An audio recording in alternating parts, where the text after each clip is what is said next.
آج ہماری کیا کوششیں ہیں، آج ہماری ایفرٹس کی سمت جا رہی ہے، آج ہم کر کیا رہے ہیں؟ اپنی اولاد کے لیے کوشش کرنا، اپنے آپ کے لیے کوشش کرنا کوئی بری بات نہیں، لیکن اللہ رب العالمین کے احکامات کو مد نظر رکھ کر کوشش کرنا یہ بہترین کوشش ہے۔ اللہ کی ذات کا ڈر ایک مومن مسلمان کے دل کے اندر ہونا چاہیے، اس کا دل کانپنا چاہیے۔ جب قرآن پڑھا جاتا تھا صحابہ کرام کے سامنے تو ان کے دل وہ ڈر جاتے تھے کہ اللہ رب العالمین کا یہ فرمان ہو چکا ہے، ہمارا کیا بنے گا۔ بہت پریشان ہوتے ہیں۔ نبی کریم صلی اللہ علیہ وسلم ایک ایک لمحہ، ایک ایک پل لوگوں کی ریفارمیشن کی۔ اللہ کے رسول کے بھی بیٹے فوت ہوئے زندگی کے اندر، بیٹیاں فوت ہوئی، آپ نے ایک پلیٹ فارم سیٹ کر دیا کہ آپ جو بھی میرے بعد آنے والے ہیں، جو بھی اسلام کو سمجھنے والے ہیں، وہ ان حدود کی پابندی کرنے ان کے اوپر لازم ہے، وہ ان سے باہر ہرگز نہیں جا سکتے۔ اللہ کے رسول علیہ الصلوۃ والسلام نے کسی قسم کا وویلا نہیں کیا، آپ کی آنکھوں سے آنسو بہے، آپ پریشان ہوئے، لیکن آپ نے خواتین کو اجازت نہیں دی کہ وہ اپنے بالوں کو بکھیریں، وہ اپنے سینے کو پیٹیں۔ آج ہمارے معاشرے میں کیا نہیں ہو رہا؟ آج ہم برادری اسم کے پیچھے اتنا بھاگ رہے ہیں کہ اللہ اور اس کے رسول کے احکامات کو اتنا پیچھے رکھ دیتے ہیں۔ ہم کہتے ہیں ہمیں تو مرنا یاد ہی نہیں، ہماری تو ناک جو ہے وہ کٹ جائے گی، ہمارے بچے بوڑھے ہو رہے، ہماری بیٹیاں گھروں کے اندر بیٹھی بوڑھی ہو رہی، اگر خدا کر کے ہم نے ان کی شادیاں کر بھی دی، ہم حج کرنے جاتے ہیں، تو ہمارا سب سے بڑا ظلم جو آج ہمارے معاشرے میں روا رکھا جاتا ہے، ہم اپنی بیٹی کو بیٹی سمجھتے ہی نہیں۔ ہم کہتے ہیں یہ بیٹا جو ہے یہ میرا بازو بنے گا، یہی میرا سب کچھ ہے۔ ایک تو ہم یہ ظلم کرتے ہیں کہ ہم اپنی اولاد کے درمیان فرق کرتے ہیں۔ رسول اللہ صلی اللہ علیہ وسلم کے بعد ایک آدمی آتا ہے، کہتے ہیں اللہ کے رسول میں اپنے ایک بیٹے کو ایک باغ دینا چاہتا ہوں۔ اللہ کے رسول نے پوچھا تیرے کتنے بیٹے ہیں؟ کہنے لگا 2 بیٹے ہیں۔ کہا تو دونوں کو باغ جو ہے وہ دینا چاہتا تحفے کے اندر؟ کہنے لگا نہیں، میں تو ایک کو دوں گا۔ اللہ کے رسول علیہ السلام کیا کہتے ہیں؟ ٹھیک ہے آ جاؤ، میں اس پر وٹنس بن جاتا ہوں، میں گواہ بن جاتا ہوں۔ نہیں، فرمایا محمد رسول اللہ صلی اللہ علیہ وسلم نے او کما قال، فرمایا میں ظلم پر گواہ نہیں بنتا۔ آج ہم سب اپنے گریبان میں جھانکیں کہ ہم ایسے ظلم کرتے ہیں کہ نہیں؟ بیٹی کو 2-3 ٹرک جہیز کے دے کر روانہ کر دیتے ہیں۔ اللہ رب العالمین نے بیٹی کا حصہ ہر چیز میں رکھا ہے جو وہ باپ چھوڑ کر جاتا ہے۔ ہم کہتے ہیں تمہیں جہیز نہیں دے دیا، یہی تیرا سب کچھ ہے۔ ہمیں جہیز کے نام پر اسے وراثت سے محروم کر دیتے ہیں۔ باپ حج کرنے جا رہا ہے، کہتے ہیں مجھے کوئی پتہ نہیں وہاں موت آ جائے، میں مر جاؤں، تو وہ اپنے بیٹوں کے نام زمین کر کے جاتا ہے، گھر کر کے جاتا ہے، جو دکان، جو فیکٹری، جو کچھ اس نے چھوڑا ہو، کہتا ہے میں ان کے نام کر کے جاؤں، کل کو یہ لڑتے نہ رہیں۔ بیٹیوں کو محروم کر دیا۔ ضروریات زندگی کس کو نہیں ہوتی؟ اس بیٹی کو اگر سسرال میں مصیبت پڑ جائے کسی وجہ سے بھی، پھر وہ ورتھ لیس ہو جاتی ہے، اس کی کوئی اہمیت نہیں ہوتی۔ وہ کہتے ہیں اس کے پلے کیا ہے؟ وہ تو پھر وہی حال ہے جب اسلام سے پہلے بیٹیوں کو زندہ قبر کے اندر درگور کر دیا جاتا تھا۔ مقصد کیا تھا ان لوگوں کا؟ انہیں یہ شرط مارتی تھی کہ میں اپنی بیٹی کو وراثت میں حصہ دوں گا، میرا کوئی داماد ہوگا، وہ میرے گھر آئے گا، یہ کیسے ہو سکتا ہے؟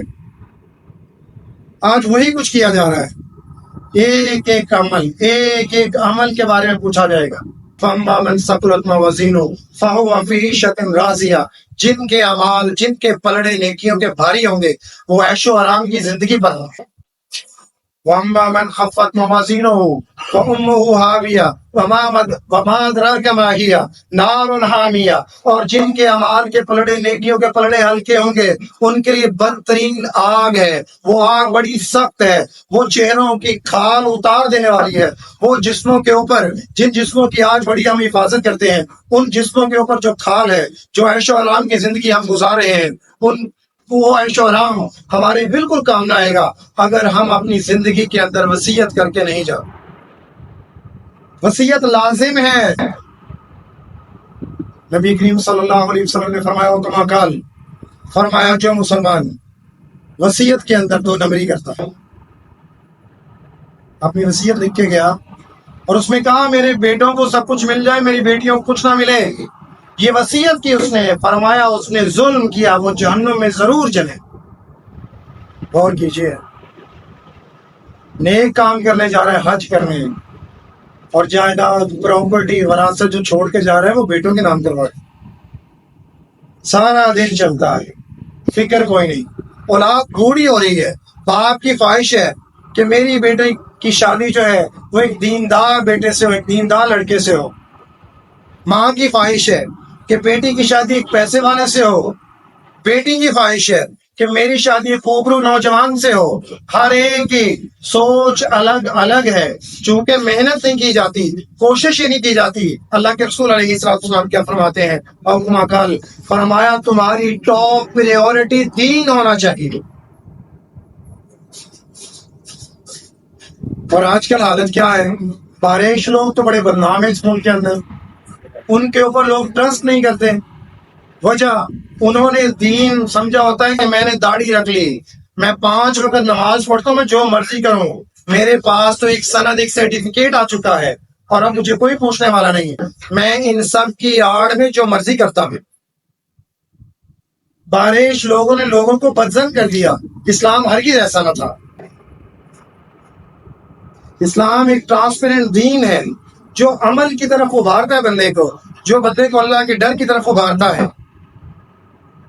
سیدہ عائشہ سلام اللہ علیہا نبی کریم صلی اللہ علیہ وسلم سے پوچھتی ہیں قیامت کے دن کا منظر، کہتی ہیں اللہ کے رسول اس دن ہم کس حال میں ہوں گے، ہماری حالت کیا ہوگی؟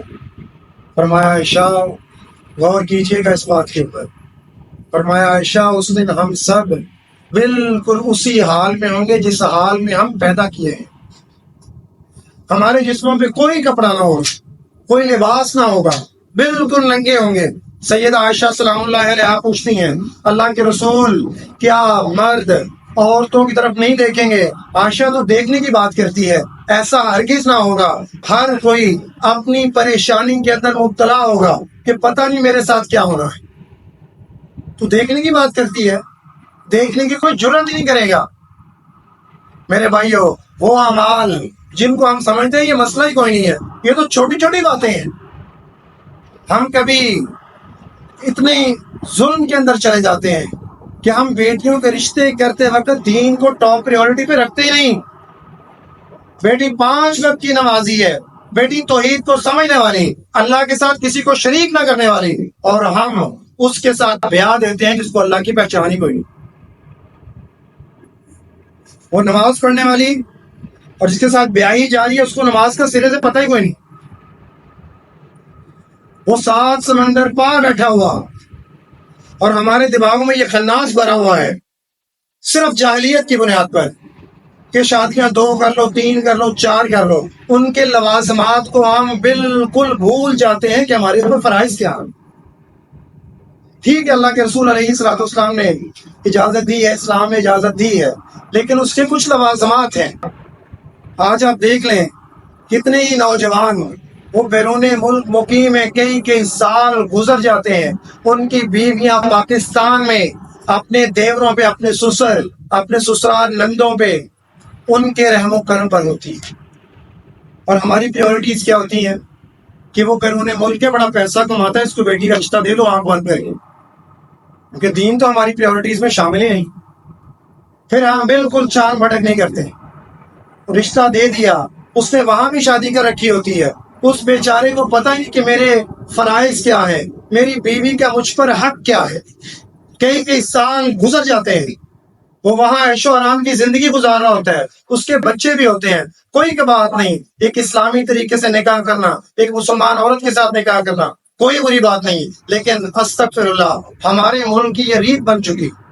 کہتے ہیں وہاں تو ہم نے کینیڈین جو نیشنلٹی ہولڈر ہے، جو فلاں ملک ہے، ہم نے اس سے تو شادی کی ہوئی، لیکن ہمارے اوپر فرض ہے کہ پاکستان میں بھی ہماری شادی ہونی چاہیے۔ پھر پاکستان میں جب شادی کی جاتی ہے، غور کیا کریں، بیٹوں کے معاملے میں، بیٹیوں کے معاملے میں بہت زیادہ نازک ہے یہ رشتے، بڑی سمجھ کے ساتھ ان کو دیکھا کریں۔ بالکل ایک جاہل کو، ایک اللہ کے باغی کو اپنی بیٹی کا ہاتھ بالکل نہ دیں. ایک ایک عمل کے ہم ذمہ دار ہیں، اپنے گھر کے افراد کے، اپنے قبیلے کے افراد کے ہم ذمہ دار ہیں. ہم سے پوچھا جائے گا ان کے بارے میں کہ ہم نے کیا ڈیسیژن کیے، کیا فیصلے کیے، کس چیز کا ان کو حکم دیا، کس چیز سے ان کو روکا. ایک ایک عمل کے بارے میں ہم سے سوال ہو.